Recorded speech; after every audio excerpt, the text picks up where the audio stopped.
What's up, Laker fans? You're watching the Lakers Report by Chat Sports. Harrison Graham here with you. Joel Embiid, could he be requesting a trade out of Philadelphia? He kind of had some interesting quotes and remarks in a recent interview with Maverick Carter, who of course is like LeBron's best friend and producer extraordinaire out there in Los Angeles. So, we're going to explore some things here. Let's get to what Embiid had to say first. And this is the quote that got everybody's attention.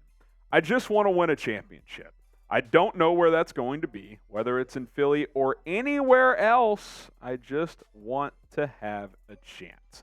And some recent betting odds from, I believe, Bet Online here had the Lakers listed as a potential destination. I think the sixth best odds there. So, not at the top of the list, but they've got some intriguing assets, which we're going to outline here in just a little bit, to go and get a guy like Joel Embiid, the reigning MVP who just had a ridiculous season last year, averaging 33 and 10 with almost 2 blocks, 55% from the field, and a guy who's been able to show that he can space the floor. Didn't shoot it as well from 3 last year, but he's capable from out there. And look, when he's fully engaged on the block, like, he's the most dominant low post player we have in today's NBA. And in the playoffs, he was battling an injury once again, so that's kind of been the problem with him. His points definitely dipped, almost 10 points there overall, but I commend him for playing through injury with Philadelphia. But obviously with Embiid, the question's always going to be, can he be healthy enough, and especially come playoff time, to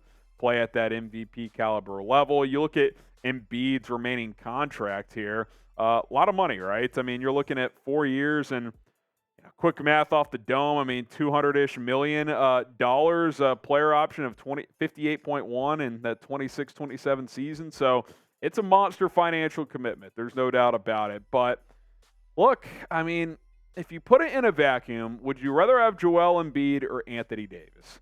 They're very similar in the sense that they're both insanely talented. They both play offense and defense.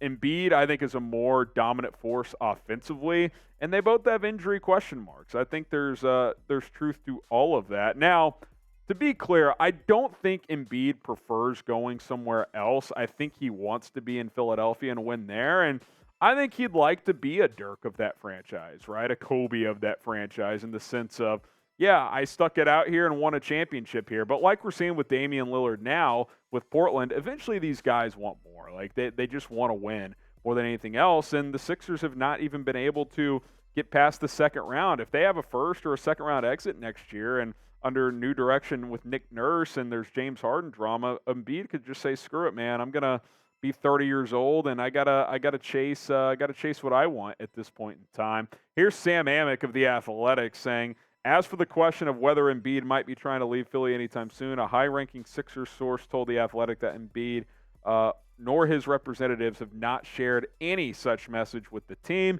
In fact, the organization's belief remains that Embiid would love to go the way of Dirk or Kobe and stay with one team for his entire career. Again, I do think that's preference. I also think that was preference with Damian Lillard. It gets to a point, though, where you're like, you see the light and you're like, I can't win here. Now, I don't think Embiid's there yet with Philly, but I think he also recognizes at 29 years old that he's not going to be a guy playing close to 40 probably. Like, he's a big with a lot of injuries. Like, he could be retired at 35. Like, that's very much a possibility for him, even though guys are playing older. Like, he's got injuries. He's a bigger guy. 7 foot, 270-pound guys aren't playing until they're 39. Like, it's just not that feasible. Doesn't mean it's impossible, but even if he does make it a while, like, he will start to fall off that cliff at some point in time. So, look, it's a big year for Philadelphia, and if you're a team like the Lakers and you're intrigued by the possibility of trading for Joel Embiid, then you're keeping an eye on that situation. What do you guys think? Will Joel Embiid play his entire career in Philadelphia? Type Y for yes or type in for no. If you put a gun to my head and made me guess here, I would say no, because Philadelphia has come up short quite a bit, and their offseason strategy has kind of been, let's just trade coaches and run it back. Well, Harden doesn't even want to be there, so we don't know what's going to happen there yet. So I think it's very possible, if not likely, that at some point Embiid will be playing elsewhere. The question is, could that team be the Los Angeles Lakers? Is it feasible for the purple and gold to trade for Joel Embiid? Well, we'll explore what the framework of a trade could look like here in just a moment. But I promise you this. If the Lakers trade for Joel Embiid, we'll have it covered here on this channel. We might even go live here on the Lakers Report. So hit that subscribe button, turn on notifications. If the Lakers make any move, however big or small, we'll hit you guys with a video, so don't miss out here on the Lakers Report. Now, you look at what the current roster looks like. I don't think you have to force anything if you are Los Angeles, right? Like, I think the Lakers did a good job of keeping their core in place from a Western Conference Finals team and adding a couple of, key contributors, right? You get Gabe Vincent, a guy who I think could start or come off the bench. You add Taurean Prince, who has some stretch four ability, can shoot the basketball from three. I think Max Christie has a chance to contribute this year. Coming off a great summer league with LA, there was a report coming out that they think he could take an Austin Reaves type of jump. So keep an eye on him.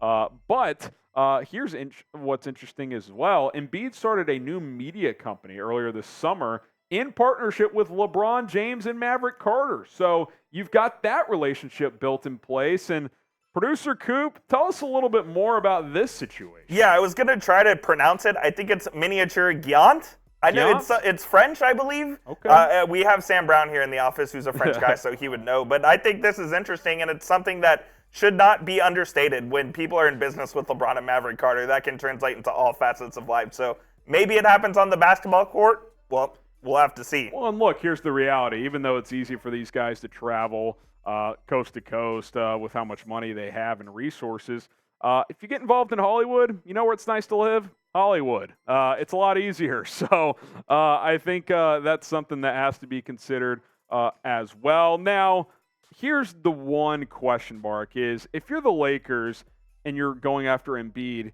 it almost certainly has to involve Anthony Davis. So it's kind of a two-way street. One, are you willing to move Anthony Davis, whether it's now, trade deadline, or after the season, to get Joel Embiid? And two, would the Philadelphia 76ers take on an AD-centric trade to get Joel Embiid? Isn't AD's maybe a year younger? They're about the same age. And like I said earlier, they're very similar in the sense that injury history, similar, caliber players. I think Embiid's better. The money adds up, so you've got that. So we just kind of cooked this up. Here's a trade idea. Joel Embiid, PJ Tucker, because I think if you were to move Embiid, I think Tucker would want to go as well.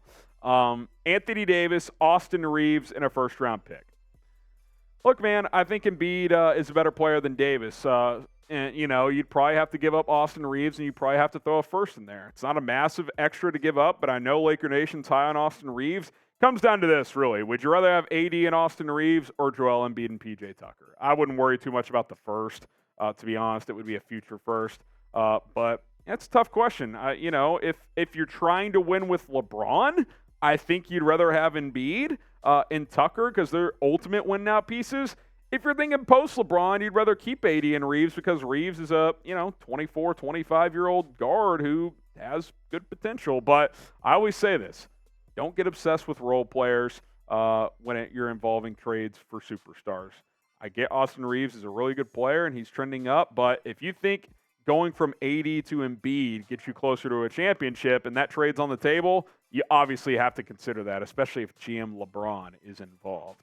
Will Joel Embiid play his whole career in Philly? We'll ask you guys again. Type Y for yes, type in for no. I still think the answer is no. Laker fans, tell us what you guys think. All right, Laker Nation, that's going to do it for today's show. We'll be back with some more Lakers news and rumors very, very soon. My name is Harrison Graham. Don't forget to subscribe and turn on notifications.